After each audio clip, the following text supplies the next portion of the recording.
Good morning friends, welcome to the prelims booster session. आज का पहला टॉपिक है मणिपुर अटैक। टॉपिक आपके सिक्योरिटी के लिए और सोशल इश्यूज दोनों के लिए इंपॉर्टेंट है। मणिपुर के जिरीबाम डिस्ट्रिक्ट में 10 सस्पेक्टेड मिलिटेंट्स ने, जो कि हमार कम्युनिटी को बिलोंग करते थे, उन्होंने सिक्योरिटी फोर्सेस के साथ जो है वो एक एनकाउंटर हुआ उनका और उनको मार दिया गया है। और ये हमार कम्युनिटी बेसिकली कुकी और जो अम्ब्रेला कम्युनिटी के बीच में ही काम कर रही है। तो अगर हम वायलेंस देखें मणिपुर में, तो मणिपुर की जो कुकी ट्राइब है और जो मेजॉरिटी मीती कम्युनिटी है, इनके बीच में वायलेंस चल रहा है पिछले कुछ दिनों से। तो इम्फाल वैली, जो कि 10% ऑफ मणिपुर का लैंड मास कॉन्स्टिट्यूट करती है, वो डोमिनेटेड है बाय नॉन ट्राइबल मीती कम्युनिटी। और यहाँ से 60 में से टोटल जो पूरे 60 एमएलए हैं मणिपुर के, सिर्फ जो है इस 10% ऑफ लैंड मास से ही 40 एमएलए आते हैं। बाकी के जो हिल्स, जो कि 90% ऑफ द एरिया हैं, और वहाँ पर 35% रिकोगनाइज ट्राइब्स रहती हैं, वहाँ से बाकी के 20 एमएलए आते हैं। ठीक है। तो प्रॉब्लम आपको पता ही है कि स्टार्ट तब हुई थी जब हाई कोर्ट ने ऑर्डर दिया कि स्टेट जो है वो 10 ईयर ओल्ड रिकमेंडेशन जो है कि एसटी स्टेटस दिया जाए नॉन ट्राइबल मीती कम्युनिटी को, उसको कंसिडर करे। उसके बाद से जो है वायलेंस शुरू हुआ। ठीक है। तो प्रॉब्लम ये थी कि मीती कम्युनिटी जो है वो 2012 से ही एसटी स्टेटस मांग रही थी। और उनकी जब हाई कोर्ट के सामने प्ली गई, तो मीती कम्युनिटी ने बोला कि वो जब प्रिंसली स्टेट ऑफ मणिपुर जब यूनियन ऑफ इंडिया के साथ मर्ज हुआ था, उससे पहले वो उनके पास ट्राइब का स्टेटस था। लेकिन जब मर्जर हो गया तो उसके उसके बाद वो स्टेटस चला गया उनका। तो वो अपनी कम्युनिटी को प्रिजर्व करना चाहते हैं, अपने एंसेस्ट्रल लैंड, ट्रेडिशनल कल्चर और लैंग्वेज को वो प्रिजर्व करना चाहते हैं। ट्राइबल ग्रुप्स लेकिन क्या कह रहे हैं कि मीतीज़ जो है वो डेमोग्राफिक और पॉलिटिकल एडवांटेज ऑलरेडी इंजॉय कर रहे हैं स्टेट में। ठीक है। अगर आप एसटी स्टेटस दे दोगे तो उन जो बची कुची जॉब अपॉर्चुनिटीज़ हैं, वो भी उनके हाथ से चली जाएंगी। और जो मीती कम्युनिटीज़ हैं, वो फिर लैंड, जो हिल्स में लैंड है जो ट्राइबल्स के लिए है, वो भी ले ले पाएंगे, और ट्राइबल्स उससे उसकी वजह से जो है वो बाहर निकल जाएंगे। मणिपुरी लैंग्वेज जो है मीतीज़ की, उनको उसको ऑलरेडी 8th शेड्यूल में डाला गया है। और मीती कम्युनिटी के जो सेक्शंस हैं उनको ऑलरेडी एससी या फिर ओबीसी कैटेगरी का स्टेटस भी मिला हुआ है। ठीक है। अब जो हमार ट्राइब है, ये इंडिजिनस एथनिक ग्रुप है। नॉर्थ ईस्टर्न स्टेट्स जैसे मिज़ोरम, मणिपुर, असम और पार्ट्स ऑफ त्रिपुरा में ये जो है प्राइमरीली रिसाइड करती हैं। ये कहा जाता है कि लार्जर मीज़ो कुकी चिन एथनिक ग्रुप का ही पार्ट है, और इनको भी शेड्यूल ट्राइब स्टेटस मिला हुआ है कॉन्स्टिट्यूशन में। ठीक है। मार्स जो हैं वो Sino Tibetan Burman family of Mongolian race को बिलोंग करते हैं। ये लिंग्विस्टिक सिमिलैरिटीज शेयर करते हैं मीज़ो के साथ, और ये ट्रेडिशनली क्लैन बेस्ड सोसाइटी में जीते हैं। ठीक है। मार्स प्राइमरली एग्रीकल्चर में एंगेज्ड हैं, और शिफ्टिंग कल्टीवेशन और सेटल फार्मिंग दोनों को प्रैक्टिस करते हैं। ओके। नेक्स्ट हम टॉपिक देखते हैं, reclassifying F P Is as F D I. Topic economy के लिए इंपॉर्टेंट है। तो रिजर्व बैंक ऑफ इंडिया ने कुछ गाइडलाइंस इशू की हैं कि एफ पी आईज जो हैं, जो कि अपनी इन्वेस्टमेंट इंडियन कंपनीज में कर रहे हैं, उनको एफ डी आई कंसिडर किया जाएगा अगर एक स्पेसिफिक थ्रेश होल्ड जो है उसको क्रॉस कर देती है उनकी जो होल्डिंग्स हैं हमारी इंडियन कंपनीज में। तो आरबीआई ने मैंडेट किया है कि एफपीआईज जो हैं उनको फिर जो है वो एफडीआई के लिए जो गवर्नमेंट अप्रूवल चाहिए होता है वो लेना पड़ेगा, अगर वो एक स्पेसिफिक थ्रेशोल्ड से ज़्यादा जाते हैं तो पहले तो हम समझते हैं एफपीआई क्या होता है। एफपीआई बेसिकली होता है जब इन्वेस्टर्स फॉरेन कंट्री के एक कंट्री की फाइनेंशियल मार्केट्स या असेट्स में सिर्फ शॉर्ट टर्म के लिए इन्वेस्ट करते हैं। उनका ये मोटिव नहीं होता कि वो कंपनी की ओनरशिप जो है वो उसको लेना चाहते हैं। वो सिर्फ जो है सिक्योरिटीज़ या फिर फाइनेंशियल एसेट्स को इसलिए परचेज़ कर सकते हैं कि वो रिटर्न कमा सकें। तो इसलिए एफपीआई जो है वो रिलेटिवली लिक्विड होता है, क्योंकि उनको तो रिटर्न कमाना है ना। तो वो जहाँ उनको ज़्यादा रिटर्न मिलेगा वो उस कंट्री में जाकर इन्वेस्ट कर देते हैं। तो एफपीआई जो है वो रिलेटिवली लिक्विड होता है, और फिर भी ये कंट्री के कैपिटल अकाउंट का पार्ट होते हैं। ठीक है। इसलिए इसको हम बैलेंस ऑफ पेमेंट्स में भी दिखाते हैं। एफपीआई एक important source of investment capital होता है कंट्री के फाइनेंशियल मार्केट को ग्रो करने के लिए। अब एफडीआई क्या है? एफडीआई वो इन्वेस्टमेंट है जिसमें कि कोई फॉरेन कंपनी इतना इन्वेस्टमेंट लेके आती है कि वो ओनरशिप कंट्रोल करना चाहती है इंडिया के किसी बिजनेस की। तो कॉमनली ये ओपन इकोनॉमीज़ में देखने को मिलता है। तो इसमें क्या होता है कि मैनेजमेंट का वो पार्ट बन जाते हैं, या तो जॉइंट वेंचर फॉर्म करते हैं, ट्रांसफ़र ऑफ टेक्नोलॉजी भी करते हैं, एक्सपर्टीज़ भी करते हैं, ठीक है। अपने साथ साथ स्किल, सिर्फ पैसा ही नहीं लेके आते, वो स्किल्स, टेक्नोलॉजी, नॉलेज भी लेके आते हैं, क्योंकि वो यहाँ पर बिजनेस रन करना चाह रहे हैं वो वाला, ठीक है। तो एफडीआई में मर्जर्स और एक्विजिशंस भी आते हैं, न्यू फैसिलिटीज़ बनाना, प्रॉफिट्स को री इन्वेस्ट करते हैं, ठीक है। जो स्टॉक ऑफ एफडीआई है वो बेसिकली हम उसको नेट एफडीआई कैसे मानते हैं, आउटवर्ड जो इंडिया के कंपनीज जो बाहर की कंपनीज में एफडीआई कर रही हैं उसको हम आउटफ्लो मानेंगे, और जो इंडिया में आ रही है उसको हम इनफ्लो मानेंगे, ठीक है। तो ऐसे हम नेट एफडीआई को किसी भी पीरियड में कैलकुलेट करते हैं। अब एफपीआई कैसे डिफरेंट होता है एफडीआई से? एफपीआई जो है बेसिकली उसमें हम कोई ओनरशिप तो नहीं चाह रहे, हम तो सिर्फ पैसा कमाना चाह रहे हैं, जो फॉरेन कंपनीज मतलब बेसिकली सिर्फ पैसा कमाना चाह रही हैं इन्वेस्टमेंट के थ्रू। 2014 में गवर्नमेंट ऑफ इंडिया ने अरविंद मयाराम कमेटी बनाई और कहा कि हम कैसे जो है रैशनलाइज करें एफपीआई और एफडीआई की डेफिनेशन को। तो उस कमेटी ने कहा कि इन्वेस्टर क्लासेस जो कि अभी एफ आई आई हैं या क्यू एफ आई हैं, उनको आप एफ पी आई में ही मानो, लेकिन अगर डायरेक्ट इन्वेस्टमेंट उनकी 10% से ज़्यादा किसी भी शेयर ऑफ द कंपनीज को खरीदने की कोशिश करती है, चाहे वो एफ पी आई ही हो, तो उसको आप एफ डी आई की डेफिनेशन में डाल दो, ठीक है। तो यही जो है आर बी आई ने अब किया है। फॉरेन एक्सचेंज मैनेजमेंट रूल्स 2019 के अंदर एफ पी आई की इन्वेस्टमेंट जो है एक इंडियन कंपनी में 10% से कम होनी चाहिए। अगर इस 10% से ऊपर जाती है इन्वेस्टमेंट तो उसको आप एफ डी आई के कंटेक्स में माना जाएगा, और एफ डी आई की तरह अपने जो है एक्सेस होल्डिंग्स को रजिस्टर करना पड़ेगा। फिर वही सारी जो नेसेसरी अप्रूवल्स लेना गवर्नमेंट से, कंप्लायंस करना गाइडलाइंस का, खासकर उन कंट्रीज से अगर एफ पी आई जो आ रहा है एफ डी आई जो आ रहा है जो इंडिया के साथ लैंड बॉर्डर शेयर करती हैं, हम बेसिकली इसको चाइना को कंट्रोल करने के लिए हम ये नॉर्म्स लेकर आए थे, और इस एक्विजिशन को फिर एफडीआई के रेगुलेशंस को फॉलो करना पड़ेगा। इवन जो जिस कंपनी में इन्वेस्ट किया जा रहा है उसका भी कंसेंट लेना पड़ेगा, ठीक है। तो होता क्या है कि अब जैसे चाइनीज़ कंपनीज़ हैं, वो डायरेक्टली एफडीआई लेके आएंगी तो उनको बहुत सारे रूल्स फॉलो करने पड़ेंगे। तो वो क्या करती हैं कि एफपीआई के थ्रू एक कंपनी में धीरे धीरे धीरे धीरे अपनी इन्वेस्टमेंट बढ़ाती रहती हैं, तो उससे फिर उनके पास कंट्रोलिंग स्टेक ना आ जाए, इसलिए ये रूल्स इंपॉर्टेंट होंगे कि एफडीआई माना जाएगा उसको अगर 10% से ज़्यादा स्टेक एक कंपनी में लिया जा रहा है तो, ठीक है। नेक्स्ट हम टॉपिक देखते हैं N to loose F licences. ये टॉपिक सिक्योरिटी और इकोनॉमी दोनों के लिए इंपॉर्टेंट है। तो सेंट्रल गवर्नमेंट ने अनाउंस किया है कि एन जो कि एंटी डेवलपमेंट एक्टिविटीज़ या फोर्स्ड रिलीजियस कन्वर्जन्स में इन्वॉल्व हैं, उनके एफ लाइसेंसेस को कैंसिल कर दिया जाएगा। एन जो फॉरेन फंड्स का यूज़ करते हैं पर्सनल गेन, अनडिज़ायरेबल एक्टिविटीज़, या जिनके टेररिस्ट या रेडिकल ग्रुप्स के साथ जो है लिंक्स हैं, उनको भी जो है जो एफ लाइसेंसेस हैं उनको कैंसिल किया जाएगा। तो एफ है क्या? 1976 में इसको पहली बार इनेक्ट किया गया था ताकि स्ट्रिक्ट कंट्रोल किया जा सके वॉलंटरी ऑर्गेनाइजेशंस, पॉलिटिकल एसोसिएशंस जिन जो कि फॉरेन फंडिंग लेती है उनके ऊपर। 2010 में इस एक्ट को रिपील किया गया और एक न्यू एक्ट स्ट्रिक्ट प्रोविजंस के साथ इनेक्ट किया गया। तो ये रेगुलेट करता है फॉरेन डोनेशंस को, ताकि फॉरेन डोनेशंस जो है वो इंडिया के इंटरनल सिक्योरिटी को हार्म ना कर सके। तो ये सभी तरह के एसोसिएशंस, ग्रुप्स या एनजीओज के ऊपर जो है वैलिड है जो कि फॉरेन डोनेशंस लेती हैं, और ये मैंडेटरी है कि सभी एनजीओज जो अपने आप को रजिस्टर करें एफ के लिए, और ये एडिशनल रजिस्ट्रेशन 5 साल के लिए वैलिड होती है और उसको बार बार फिर रिन्यू कराना पड़ता है, ठीक है। तो एनुअल रिटर्न्स भी वो फाइल करते हैं, जैसे कि इनकम टैक्स के करते हैं वैसे ही इनको एनुअल रिटर्न्स फाइल करनी पड़ती हैं।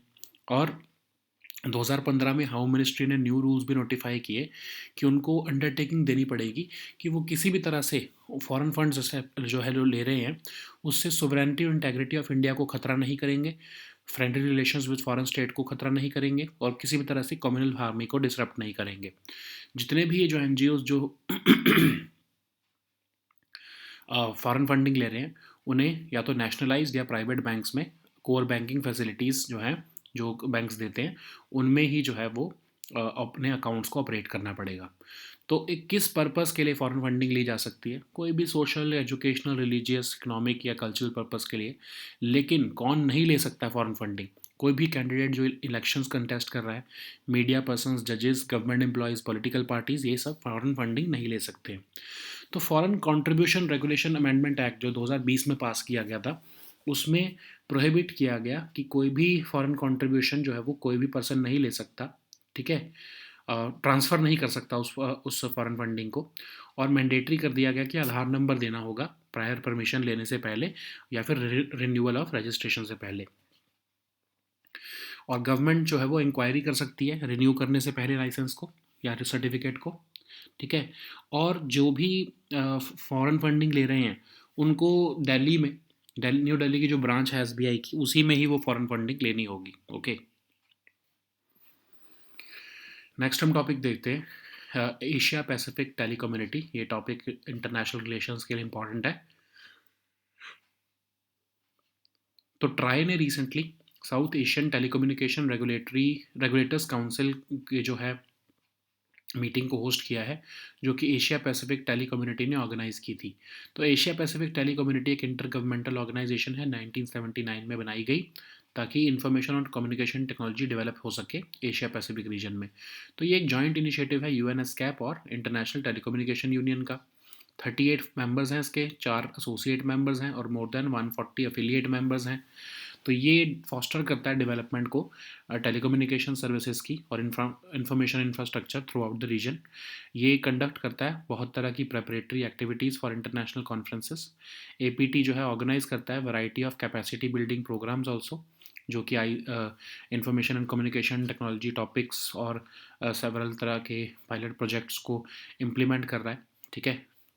तो ये सब रीजनल प्लेटफॉर्म्स भी देता है ताकि सब रीजनल कॉमन इंटरेस्ट को जो है वो अचीव किया जा सके। नेक्स्ट हम टॉपिक देखते हैं EV as a service programme. ये टॉपिक आपके गवर्नेंस के लिए इंपॉर्टेंट है। तो यूनियन मिनिस्टर ऑफ पावर जो है उन्होंने EV as a service programme जो है वो CESL का लॉन्च किया है।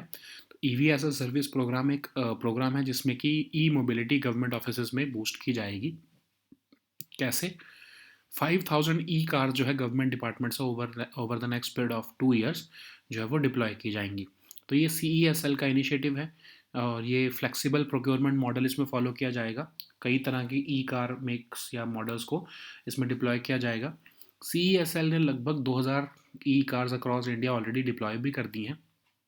और इनका जो अचीव करने का मिशन है कि हम नेट ज़ीरो एमिशंस 2070 तक इंडिया जो है वो अचीव कर सके, उसमें एक तरह से कंट्रीब्यूशन है। तो CESL क्या है? एक न्यूली एस्टैब्लिश सब्सिडरी है state owned energy efficiency power services limited की, जो कि मिनिस्ट्री ऑफ पावर के अंडर आती है। तो ये बैटरी पावर्ड इलेक्ट्रिक मोबिलिटी को इनेबल करने के लिए और उसका इंफ्रास्ट्रक्चर बढ़ाने के लिए ये काम कर रही है। ओके, नेक्स्ट हम टॉपिक देखते हैं Pinaka multi barrel rocket launch. ये टॉपिक सिक्योरिटी के लिए इंपॉर्टेंट है। तो फ्रांस जो है वो कंसिडर कर रहा है कि इंडिया का जो Pinaka multi barrel rocket launch system है वो उसे प्रोक्योर करे, और उसके लिए वो डिटेल्ड एवेल्युएशन भी करेगा अभी रिसेंटली।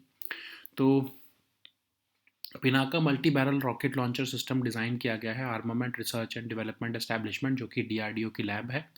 इसको पहले यूज़ किया गया था सबसे पहली बार कारगिल वॉर के टाइम पर, जिसमें कि पाकिस्तान आर्मी की पोजीशंस को ऑन द माउंटेन टॉप इसने सक्सेसफुली न्यूट्रलाइज किया था। लीदल और रिस्पॉन्सिव फायर डिलीवर करता है अगेंस्ट वैरायटी ऑफ टारगेट्स। तो इसमें मल्टी ट्यूब लॉन्चर व्हीकल और replenishment cum loader vehicle, replenishment vehicle, command post vehicle, ये सब आते हैं। इसकी रेंज 60 से 75 किलोमीटर के बीच में है और ये सिस्टम माउंटेड है टाटा ट्रक पर मोबिलिटी के लिए। ओके, तो इसका सक्सेस जो है वो ऑलरेडी हम देख चुके हैं इंडिया के बॉर्डर से बाहर भी, क्योंकि कंट्रीज़ जैसे कि आर्मीनिया इसे ऑलरेडी इसके कई ऑर्डर्स प्लेस कर चुकी हैं और बहुत सी और कंट्रीज़ भी इंटरेस्ट दिखा रही हैं इस सिस्टम को एक्वायर करने में। नेक्स्ट हम टॉपिक देखते हैं एक्सरसाइज अंतरिक्ष अभ्यास। ये टॉपिक भी सिक्योरिटी के लिए इंपॉर्टेंट है। तो आज तक की सबसे पहली स्पेस एक्सरसाइज अंतरिक्ष अभ्यास जो है वो होस्ट की जाने वाली है डिफेंस स्पेस एजेंसी द्वारा। तो ये एक वॉर गेम एक्सरसाइज है जिसमें कि जो ग्रोइंग थ्रेट्स हैं हमारे स्पेस बेस्ड असेट्स या सर्विसेज को, उसको जो है वो डील किया जाएगा। डिफेंस स्पेस एजेंसी जो हेडक्वार्टर्स ऑफ जो कि इंटीग्रेटेड डिफेंस स्टाफ के हेडक्वार्टर्स का पार्ट है, वो इसे कंडक्ट कर रही है। ओके, नेशनल स्ट्रेटजिक ऑब्जेक्टिव जो स्पेस में है उसको अचीव करने के लिए हेल्प करेगी और अंडरस्टैंडिंग हमारी एनहेंस करेगी स्पेस बेस्ड असेट्स और सर्विसेज के बारे में। तो इसमें जो पार्टिसिपेंट्स हैं वो डिफेंस स्पेस एजेंसी के होंगे और उसके अलाइड यूनिट्स जो कि जैसे पर्सोनल फ्रॉम आर्मी, नेवी और एयरफोर्स में पार्टिसिपेट करेंगे। रिप्रेजेंटेटिव्स ऑफ इसरो और डीआरडीओ भी इसका पार्ट होंगे. Okay, so now let us see all these topics in English.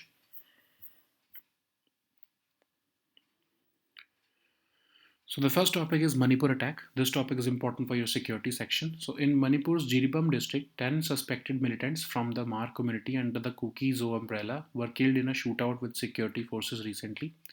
So the violence in Manipur is not new. We all know that violence between Manipur's Kuki tribe and the majority Meitei community has been continuing for the past many months. So we know that Imphal Valley, it comprises about 10% of the Manipur's land mass, but it is dominated by non-tribal Meitei community, and this area yields 40 of the state's 60 MLAs. The hills comprise of 90% of the geographical area, and it is inhabited by more than 35% of the recognized tribes, and this area sends only 20 MLAs to the assembly. Okay, so the recent protests have been triggered by Manipur's High Court decision for the state to pursue 10-year-old recommendation to grant scheduled tribe status to the non-tribal Meitei community. Okay, so what is the flashpoint here? So there has been organized push in support of the demand of ST status for Meiteis since 2012. Okay, so in the plea before the High Court, it was argued that Meitei community was recognized as a tribe before the merger of the princely state of Manipur with the Union of India in 1949, but it lost its identity as a tribe after the merger. So the demand for ST status arose from the need to preserve this community and save the ancestral land, tradition, culture, and language of the Meiteis. Okay, so the tribal groups also say that Meiteis have a demographic and political advantage besides being more advanced than them academically and in other aspects as well. The other tribal groups, including the Kukis, they also feel that ST status to Meiteis would lead to job loss for them, and this would also allow the Meiteis to acquire land in the hills and push the tribals out.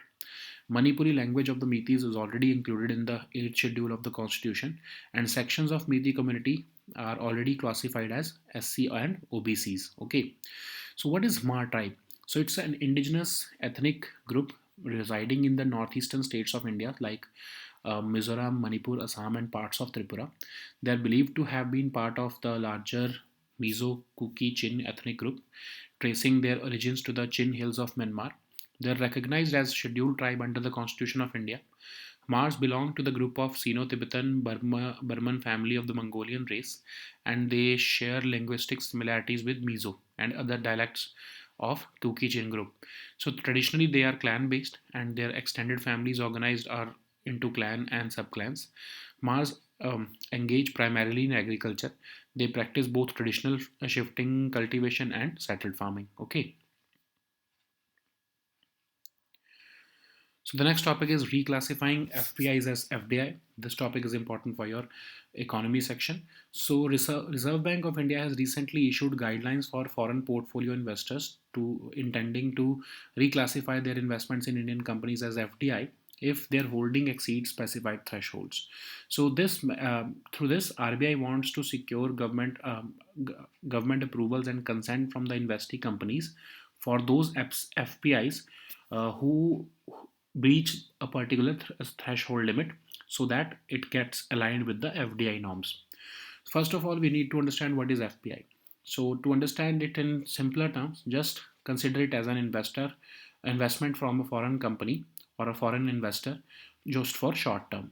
So they are basically investing in countries' financial markets or assets for a short term. They just want to make profit and they go want to go out of the country. Okay, so they do not want any direct ownership of a company's assets of India.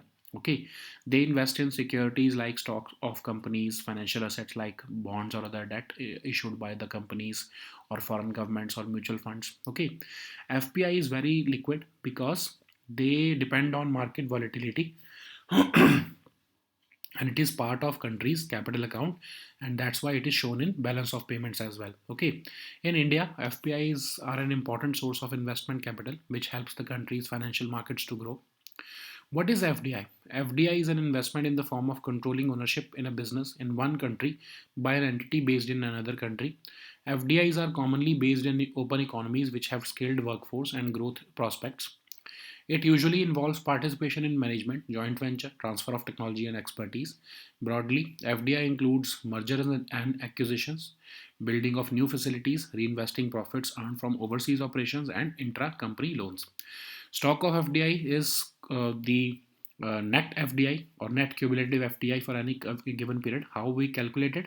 So basically, the Indian companies which invest FDI for in the companies abroad, that is called the outward FDI, and the foreign companies which invest in Indian companies is the inward FDI. So the net balance of it is the net cumulative FDI. So how is FPI different from FDI?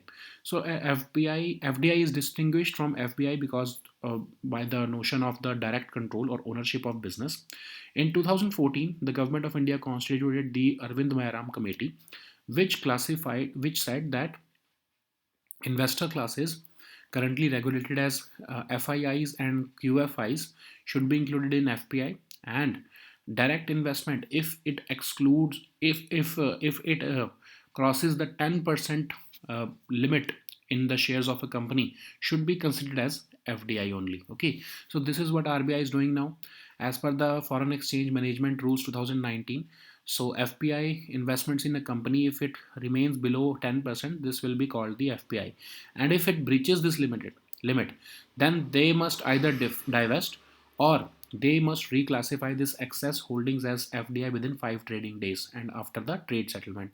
To reclassify FPI holdings as FDI, the concerned investor must obtain the necessary approvals from the government, which includes several compliance guidelines. So, especially those countries, if FPIs which cross the 10% limit, they become FDI, and especially from those countries which share land borders with India. So, of course, we want to target China with this particular provision. And if this acquisition uh, crosses this 10% limit, they have to, the prescribed norms of the FDI regulations would follow. Okay. Apart from that, they also have to secure the consent from the investee company, which means that the FPI which is investing in a particular Indian company, they have to secure the consent that we are investing more than 10% from your in your company. Are you willing to give that to us? Okay. So RBI wants to streamline FPI investments, breaching specified limits, because what was happening is that we saw that Chinese FPI, because of strict regulations, Chinese were not making FDI, were not making FDI into India. They were choosing the FPI route. They were slowly increasing their ownership or their investments into a particular company, and once they breach the 10% limit, that's why we want to classify them as FDI. Okay, so the next topic is NGOs to lose FCRA licenses. This topic is important for your security section. So central government has announced that any NGO which is involved in anti-development activities and forced religious conversions will face cancellation of their registration under the FCRA 2010. So, apart from that, NGOs which use foreign funds for personal gain, undesirable activities, or with links to terrorist or radical groups will also face such cancellation. We all know that FCRA was first enacted in 1976 to maintain strict control over voluntary organizations and political associations which receive foreign fundings. In 2010, this act was repealed and a new act with strict provisions was enacted. And the objective was to regulate foreign donations and ensure that such contributions do not adversely affect internal security of India. So, it is applicable to all associations, groups, and NGOs which intend to receive foreign donations. And what are the major provisions of the FCRA 2010? It is mandatory for all NGOs to register themselves under the FCRA, and the registration is initially valid for 5 years and it can be renewed subsequently if they comply with all norms. For such NGOs, filing of annual returns on the lines of income tax is compulsory. Okay, they have to give an undertaking that they will not that if they receive foreign funds, it will not affect the sovereignty and integrity of India. They will not impact the friendly relations of India with any foreign state. They will not disrupt communal harmony as well. All such NGOs would have to operate their accounts in either nationalized or private banks, which have the core banking facilities, so as to allow security agencies access on a real time basis. Okay. So for what purpose a registered NGO can receive foreign contributions? So a registered NGO can receive foreign contributions for the social, educational, religious, economic, and cultural purposes, which individuals or organizations cannot receive foreign funding. A candidate which is contesting elections, media persons, judges, government employees, political parties, they cannot receive foreign funding. So, as per the 2020 Act, the FCRA prohibits transfer of foreign contribution to any other person, and it also makes it mandatory to provide a Aadhaar number for any person or seeking prior permission, registration or renewal of registration for the FCRA license, and it also provides the government to conduct any inquiry before renewing the certificate.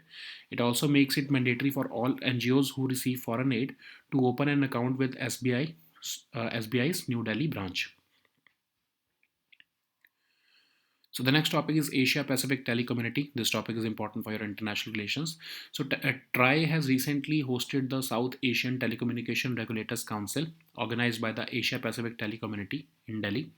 So APT is an intergovernmental organization established in 1979 to promote information and communication technology development in the Asia Pacific region.